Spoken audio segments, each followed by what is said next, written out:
¿Y por qué Santa Fe no tenía una zona franca? Qué buena pregunta. Para ser sinceros, no tuvo a veces se dice que todo fue un proceso muy largo, que tuvo algunos traspiés, y para ser franco, fue un parto de nalga, porque en realidad la zona franca es una propuesta en los 90 que se hace para compensar el problema socioeconómico y laboral que se había generado con la privatización de la Exomisa. El entonces presidente Menem encuentra en la zona franca santafesina. No, un cambio de figurita. Fue un baldazo de agua fría, más bien, si quiere, porque la privatización ya estaba y había toda una cuestión social. Para apagar el incendio. Había toda una cuestión social realmente complicada, y el presidente Menem en su momento dijo, bueno, vamos a instalar la zona franca en Villa Constitución para salvar esta situación. ¿Y por qué se demoró tantos años? Y se demoró muchos años porque justamente nació de esa manera, entonces hubo que prepararse, no hay mucha gente que sepa del tema, y fue desarrollar un proyecto que cayó del cielo, no había nacido de las entrañas de la provincia realmente, ¿no es cierto? Entonces, bueno... ¿En qué año se produce el proceso, si es que lo recuerda, Horacio, el proceso de Somisa? Este conflicto histórico. No recuerdo bien, pero creo que fue en 92, 94, por ahí. No había zonas francas, porque la primera es del 96, de La Plata. No. Puede ser, sí. Bueno, sí, según mi planilla la saqué de AFIP. Puede ser, también puede ser que la zona franca, no conozco, no quiero... Posiblemente la zona franca de La Plata haya estado operando con alguna otra forma anteriormente, pero... Del modo que sea, si no era fue la primera, estaba entre las primeras. Fue un proyecto realmente innovador y que sorprendió de alguna forma a la dirigencia tanto provincial como local, y bueno, hubo que... Eran anteriores y fueron derogados los decretos y se las actualizó en el 96 tanto a La Plata como a Justo de Araque en San Luis. Bueno, exactamente. Bueno, con más razón usted se imagina entonces qué significó asumir, llevar adelante un proyecto de este tipo. Las tres han sido juntas. Claro. Por lo que usted me comenta, yo sinceramente lo desconocía. Después hubo un proceso, tuvimos un concesionario en su momento, se cometió un error, seguramente sin malas intenciones de las autoridades en su momento, de licitar sin tener un predio donde funcionar. Entonces el concesionario logró comprar una parte de la tierra, la otra parte no se pudo expropiar, hubo toda una ¿En qué zona estamos hablando de esto? Siempre en Villa Constitución. No, sí, ¿en qué zona de Villa Constitución, perdón? En la zona industrial de Villa Constitución, más al sur de la actual localización. De la actual localización. Pero bueno, y eso hizo que esa concesión se cayera en su momento y hubo que volver a hacer un nuevo llamado a licitación. Bueno, tuvo sus cuestiones, fue un periodo de aprendizaje y creo que por eso hay que destacar, al margen de las cuestiones políticas, fue una buena decisión de las autoridades del ente en su momento, que acompañó al entonces gobernador Obey cuando compró el terreno a Sindar, que es una empresa comprometida también con la actividad local y que hizo posible esa operación para facilitar la materialización de este proyecto. Usted es un político, 12 años concejal. Sí. Secretario de Desarrollo Industrial durante la administración Baquier. Sí. Tomémonos 2 minutitos. ¿Cómo uno de los mejores gobiernos provinciales como el de Obey y Bielsa es el que pierde las elecciones? ¿Se lo preguntó alguna vez? No sé, creo que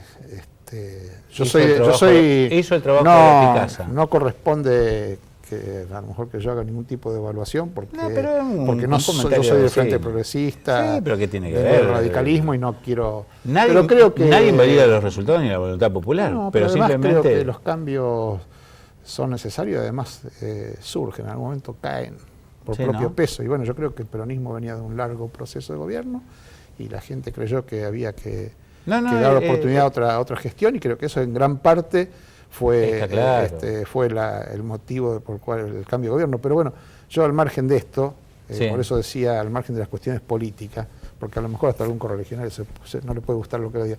Yo reconozco, el gobierno de Obey hizo un aporte.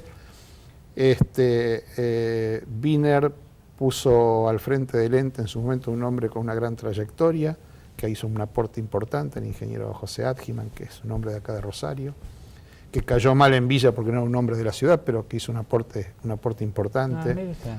Bonfatti logró destrabar una resolución que está en el Ministerio de Economía, estuvo durante 11 meses trabada en el Gobierno Nacional, y cuando el gobernador Bonfatti va a inaugurar laminados industriales, la planta de chapa naval en Villa, el requerimiento nuestro de las autoridades municipales le pidió a la presidenta destrabar ese tema. Le costó después una chicanita de la presidenta, pero logramos destrabar esa cuestión. Y el actual gobernador puso a la zona franca en la esfera de la Secretaría de Comercio Exterior para darle el impulso que merece. O sea, todos han contribuido a que esto hoy sea una realidad. ¿Y para cuándo? Ahí está, mientras esperemos que para cuándo sea inaugurada.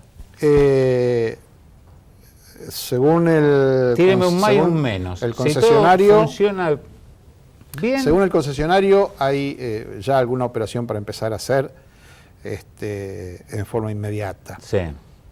Esto significa que a partir de que la aduana nacional, la aduana central, autorice al operador a comenzar las actividades en la zona franca, el usuario va a venir al ente a tramitar su condición de usuario, va a tener que hacer su evaluación de impacto ambiental en la Secretaría de Medio Ambiente de la provincia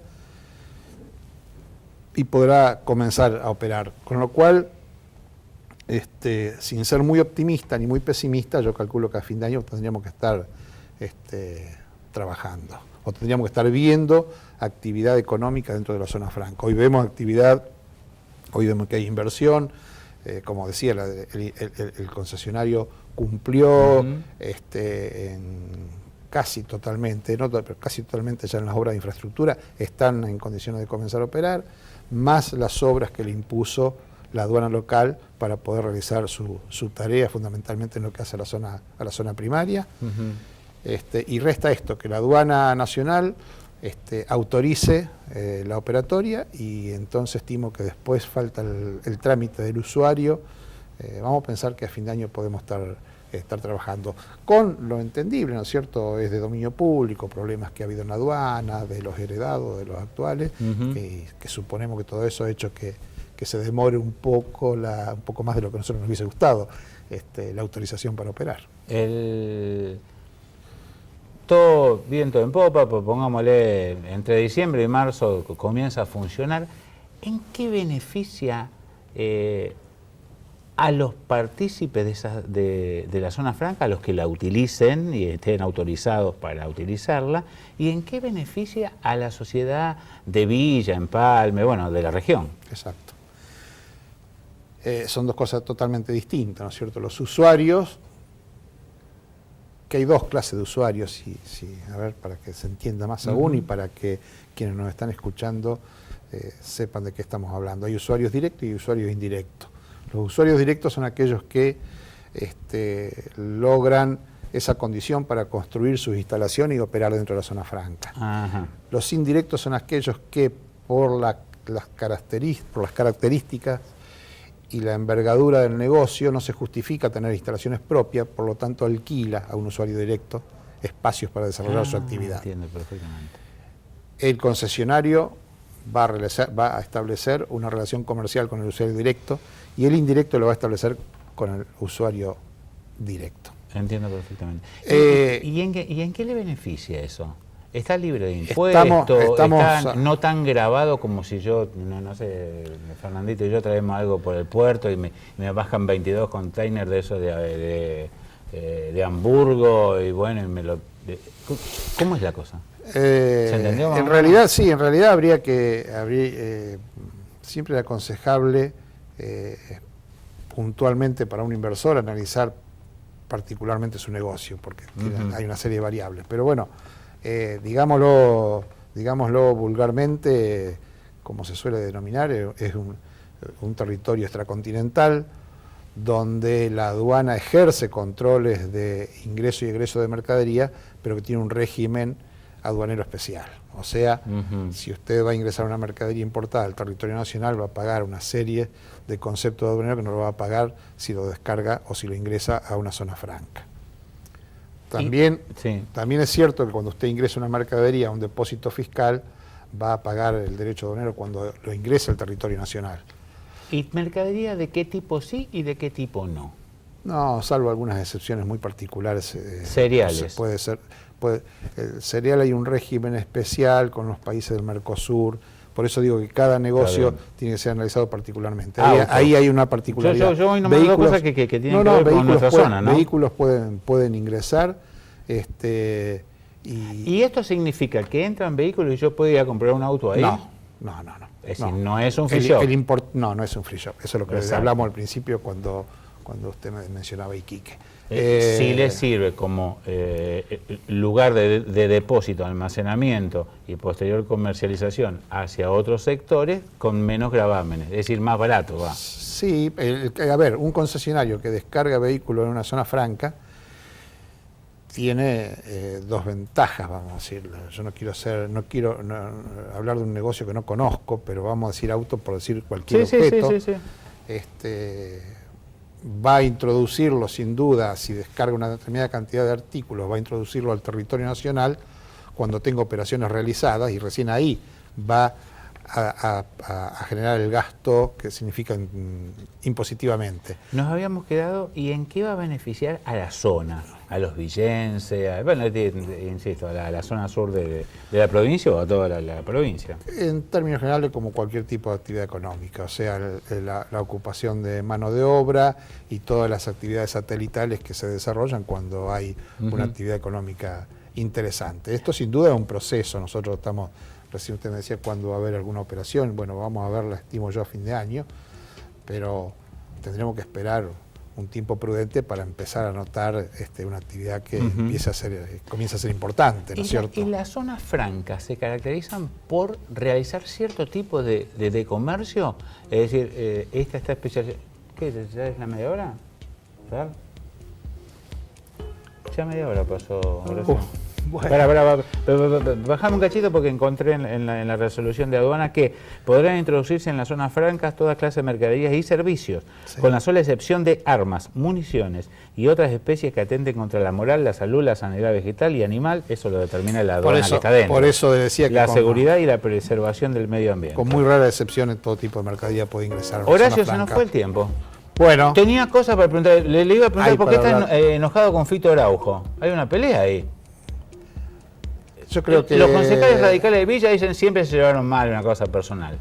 No, yo estuve 2 años en el consejo y creo que fui oposición y mucha gente tal vez me recuerda por alguna oposición en algunos momentos dura, pero siempre con el afán de construir.